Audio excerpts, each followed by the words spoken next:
Hey, RetconRaider here. Now, April was a big month for Phoenix Point.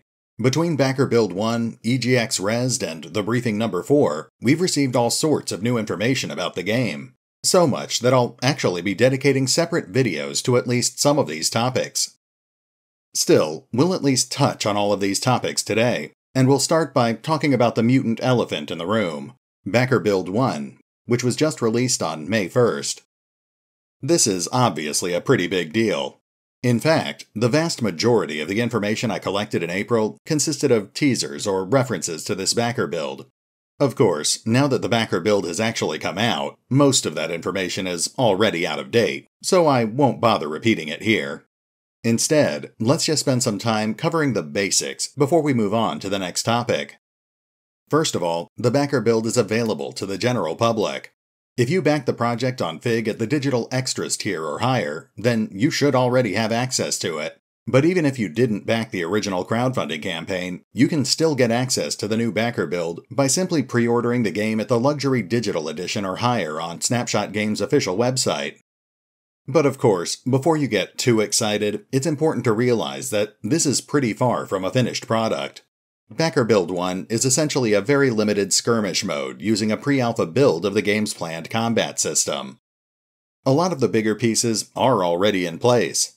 For example, it includes things like the game's simulated ballistics, destructible cover, and procedurally generated maps, but it's far from feature complete. A lot of the mechanics, such as the brand new free aim system and inventory system, are still being actively worked on. If you do decide to play the new backer build, expect to run into a lot of bugs and partially implemented content. And speaking of the content, that's also pretty limited at the moment. The player can only access basic tactical battle scenarios, either a modified version of the Fort Freiheit scenario seen at conventions, or a semi-randomized tactical battle that takes place on a procedurally generated map. The player is restricted to running the same preset squad of New Jericho soldiers seen in the convention demo. The scenarios only include the Crabmen and Crab Queen featured in the convention demo, and although the player can choose to fight on procedurally generated maps, many of the assets used in those maps are from the New Jericho tile set, which was also used to create the Fort Freiheit scenario. Of course, it's also important to understand that this is just Backer Build 1. The developers are currently planning to release at least 4 backer builds before the game comes out, introducing significant amounts of new content at least once every 2 months. They'll also be releasing smaller updates and hotfixes between these new builds, aimed at patching up bugs and adding in smaller bits of new content. Although we don't know exactly what the developers have planned for Backer Build 2, we can certainly make some educated guesses based on what we've heard in the past. For example, certain bits of content such as the Elite Technician class and the Armadillo Armored Car are both included in the current backer build as scenery objects, but the developers have previously mentioned that they're already working on functional versions of these units for the convention demo. That makes them both likely candidates for inclusion in upcoming content patches or backer builds. On a similar note, we know that the developers were working on additional enemies for the convention demos as well. While the current backer build is limited to just Crabmen and a single version of the Crab Queen, we know that the developers are actively working on some new units, including the Kairon and an updated version of the Crab Queen's larva. It also seems likely that the current enemy units will be getting additional content as well, given that the current number of mutations are very limited. At the very least, the likely inclusion of the new larva makes it equally likely that the Queen will be getting some new abilities in the next backer build. Julian Gollop has even gone so far as to state that he would like to include the full-fledged mutation system in a future backer build, once it's ready. Though, given that this would also require at least a basic version of the game's global strategy layer, there's no telling exactly when we might be able to expect that sort of content. On a related note, it's also interesting to point out that the current backer build also includes an updated version of the Phoenix Project dropship. We originally saw this vehicle all the way back in the original crowdfunding campaign on Fig, but this is the first time we've seen it since then. This makes it rather likely to be our default vehicle in the backer build when we finally do get to play with the global strategy layer. As for the tactical layer, at the moment the soldiers in the game are very basic. They have a very limited selection of skills and equipment, and the soldier attribute system has not yet been implemented. However, Kevin Hill recently mentioned that the developers are working on this sort of thing behind the scenes, even mentioning a new ability for the Heavy that involves firing off his entire clip in a single action. Again, this is a good example of the sort of thing that we might end up getting to play with in one of the upcoming content patches. Now, I could keep talking and speculating about the future backer builds, but I think we'll save that for another video. Let's just move on to the briefing number 4. The briefing number 4 is a brand new ebook that was released on April 17th and includes about 70 pages worth of brand new content, including 5 new stories written by Alan Stroud and Jonas Kairatsis. Much like the previous briefings, this one was loosely themed, this time focusing on exploring the lore surrounding both the Disciples of Anu as well as the Pandora virus in general. Given the sheer amount of new content in these stories, I won't bother rehashing most of it here. That's what my Fiction of Phoenix Point series is for. We've already covered about half of the new stories in the Fiction of Phoenix Point Part 7, and we'll be taking a look at the rest of them in another upcoming video. For now, suffice to say, this ebook presents us with a tremendous amount of new information about the Disciples of Anu. It explores how the Disciples of Anu were first brought together in the 2030s, and how their cult operates in the 2040s, around the time that the main campaign is intended to take place. It also explores some of the more mysterious aspects of the lore, things like the Exalted, the mutant that controls the Disciples of Anu, as well as the notorious Big Egg incident that was hinted at as far back as the original crowdfunding campaign. If you'd like more details, then I encourage you to check out the ebook for yourself. You can get access to all 4 of the ebooks by simply signing up for the official Phoenix Point newsletter, and you can find additional pieces of official fiction on the main Phoenix Point website. Of course, if you'd rather just hear me talk about them, then that's fine too. Just check out my Fiction of Phoenix Point series. Anyway, let's move on to some of the other things we learned back in April. Most notably, the highlights of some of the presentations and interviews that took place at EGX Rezzed.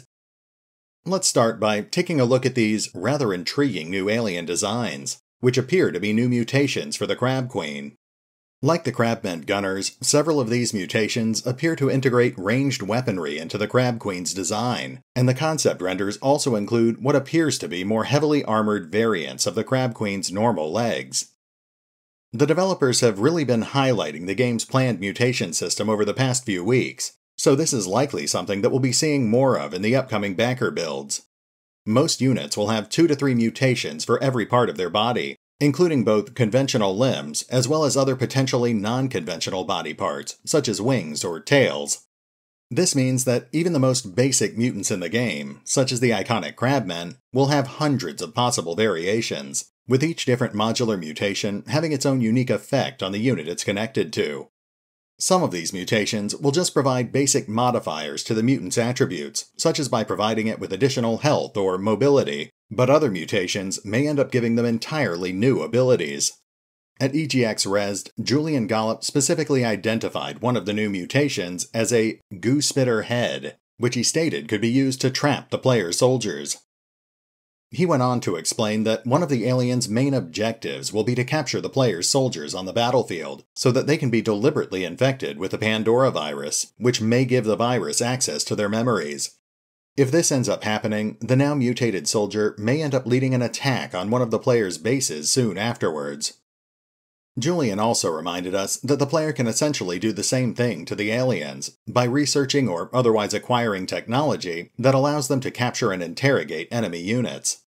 This will theoretically allow the player to not only learn more about the virus and the mutants it spawns, but it may also point them towards the location of special alien structures, including the layers where giant boss monsters might hide between encounters.